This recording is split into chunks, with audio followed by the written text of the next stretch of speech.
Yo, what's going on, guys? It's Buns. Welcome to our second gameplay breakdown in the Road to Gladiator series. Today, we're going to be covering various clips that I've done over the past few days, giving you guys analysis and breakdown on what went well and what went wrong. But right off of the bat, I want to cover a clip that I ran into versus a disc priest the other day that I think is going to help out a ton of people getting a better understanding for how to deal with discipline priests in arenas. So, let's jump into it. This is a game I was playing with an arms warrior and a discipline priest, and we decided to go train the enemy disc priest into the ground. Little did we know that he had a ton of defensive cooldowns ready to come out of the stun chain, and he was able to pretty much level out at 400k health. I wanted to know how was he able to do this because I didn't recognize any of the defensive cooldowns that he popped, and I needed to get a better idea for the next time how to deal with discipline priests. After doing some research on discipline priests, to my surprise, I found out that discipline priests actually have the most mitigation cooldowns out of any healer in the game, which was really overwhelming to me. I had no idea that that was the case, and are actually very good against melee cleaves because of this mitigation. So to break into it, the first cooldown that discipline priests have to offer is pain suppression.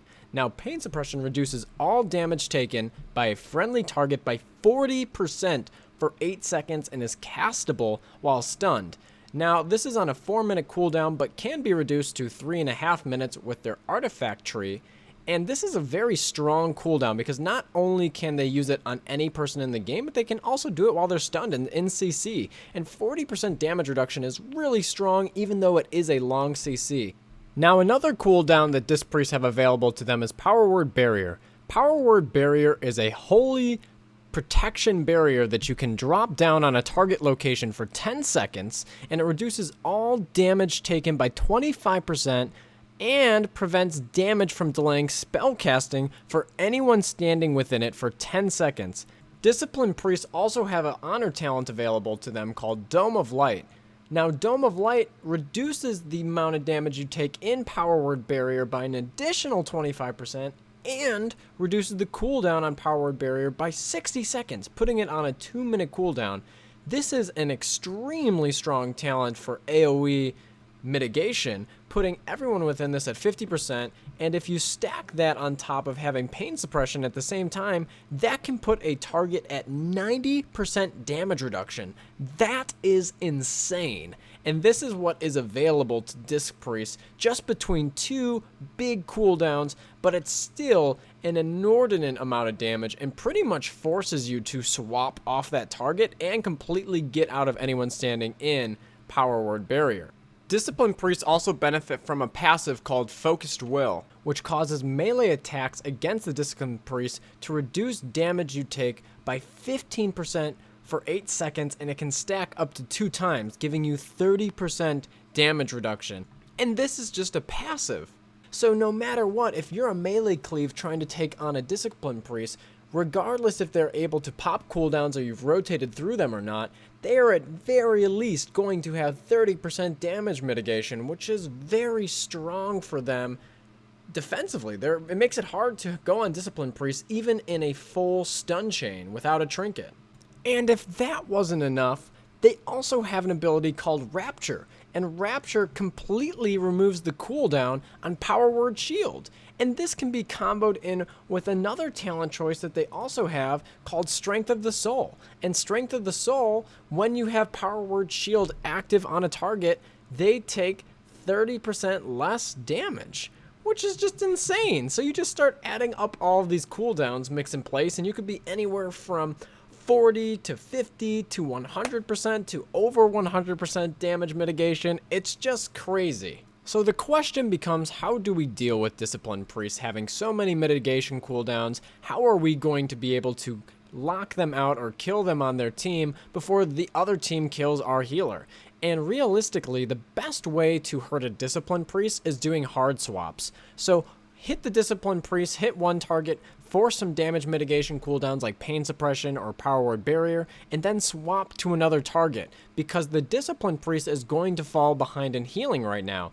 even though that they can cast in 2 trees, in their Shadow Tree and their Holy Tree, their heals are not actually doing that much. So once you work through their damage mitigation cooldowns and big healing cooldowns such as Rapture, you're going to be able to get ahead. It's just understanding how to do so. Now, on the complete other side of the spectrum, one class that has been getting trained into the ground is Resto Druids, and Resto Druids need to have some sort of heals on their team. Now, whether that's coming in the form of having a caster, such as a mage, providing some sheeps or novas, or having a class like a Subtlety Rogue to be able to stun off the melee riding them, Resto Druids are not able to do it on their own right now from what I've seen, and they have been taking a ton of damage and are not getting away from the melee pressure that is very fluent in this meta. And I don't think that that's going to be going away. I would expect to see most people running either double melee or caster melee with a control class like a Subtlety Rogue or something on the lines of a Windwalker. For those of you guys that have already watched our first gameplay breakdown, I was talking about one way that I saw as a successful way to attack Paladins. And even though they have a lot of cooldowns, getting Paladins stunned while they use a Blessing of Sacrifice on a target is a very effective way to put them in a bad spot and finish off a target. You can see here that off the Fear, he does Trinket and I'm able to get a full kidney onto the Paladin. My Priest is able to empty the block and we just instantly kill the Mage. Now, this is a pretty extreme example, but it goes to show to the power of being able to swap when Paladins use cooldowns. Getting a Blessing of Sacrifice and swapping onto the Paladin with a full stun is an effective way to work through a Trinket, Bop, or a Bubble on the Paladin while they also have Blessing of Sacrifice up. One area in my game that I'm looking to improve is my opener and making sure that I'm getting appropriate saps when our team is ready to go in so that we're in a good position and I have the maximum amount of time and usage out of my sap. So in this clip here, we have the Shaman at the back of the pole and I'm waiting for my team to actually engage before I put the sap on the Shaman as he's mounted up and out of range. Getting the sap late as the 2 melee DPS go in, I decide I'm actually going to wait for a resap because our Warrior and Priest can handle that 2v2 and I can get us a little bit more pressure with the CC there. As I open up onto the Mage and start creating pressure, he goes for a Nova and I see that we're going to be able to get the pace of this game going quickly if I use my Cloak of Shadows. Landing a Kidney onto the Monk, I put that into a full blind as a trinket and now we're able to have really full control over the matchup as I can now sap off of that blind and be able to have a 2v3 here. You can see in this situation, the Shaman is really far behind as we've done a great job keeping him out of the mix, and our CC control just from the start of the game to the finish was awesome. But we set ourselves up to have success by being in a position at the start of the game to let our partners take the 2v2 from the start and put the Shaman behind early. Conversely to the last clip, I want to show you guys a situation where I had poor positioning in the opening of the game and it actually had an impact later in the game. So I'm out of position to sap this Monk here and I'm forced to use my Shadow Step to make sure that we can get him out of the play. And the Druid opens here and we want to make a hard swap onto the Druid. So as I get my pressure onto the Druid, we get a stun onto him, but you can see he uses his Displacer Beast. And as he uses Displacer Beast, I do not have my Shadow Step available from using it to get on the Monk, which is completely my fault, and I could have been in a position where I post myself between the box and the field and be able to sap the Monk rather than being all the way back. Now, we do end up winning this game anyways, but it's important to go back to games that you won and realize if there was something that you could easily improve on, like in this case scenario, the Shadow Step really would have mattered, as I could follow it up into a second stun and we could finish the game right there and then at the box. But instead it progressed for another 20 seconds and it could have been a tighter match if the players were better fit. This was completely in my control and it's something that I can improve on looking into a future matchup.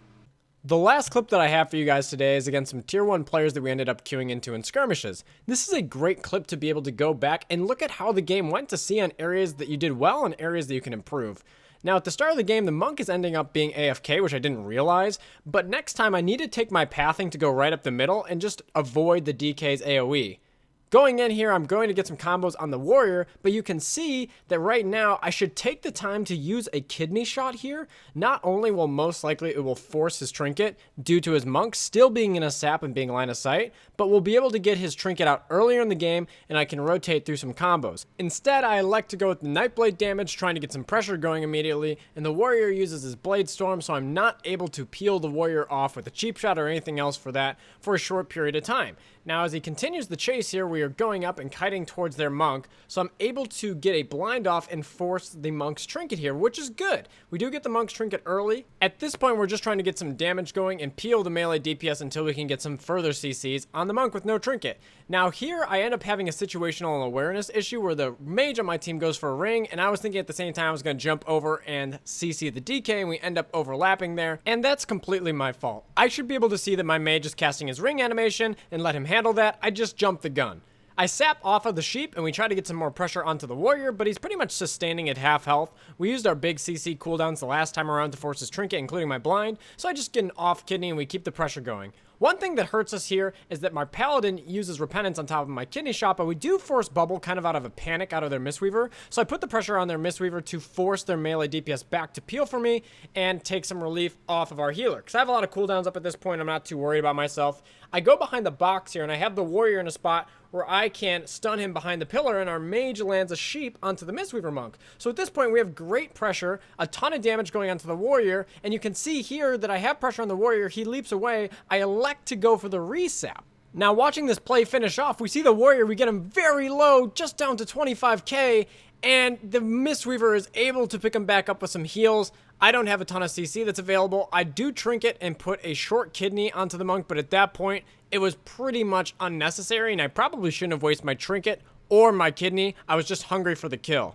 Now, immediately when I finished this game, the first thing I wanted to do was go back and look at this clip specifically and see if there was anything that I could have possibly done to get this kill here, because we were so close at 25k health. We forced every defensive, and there was multiple things. So let's run through the clip and look at what could have gone differently. First thing off the bat that I noticed is I'm holding on to Orc Racial, and today I changed my keybind on it because I just didn't like it and I felt like it wasn't working into my rotation because of the keybind specifically.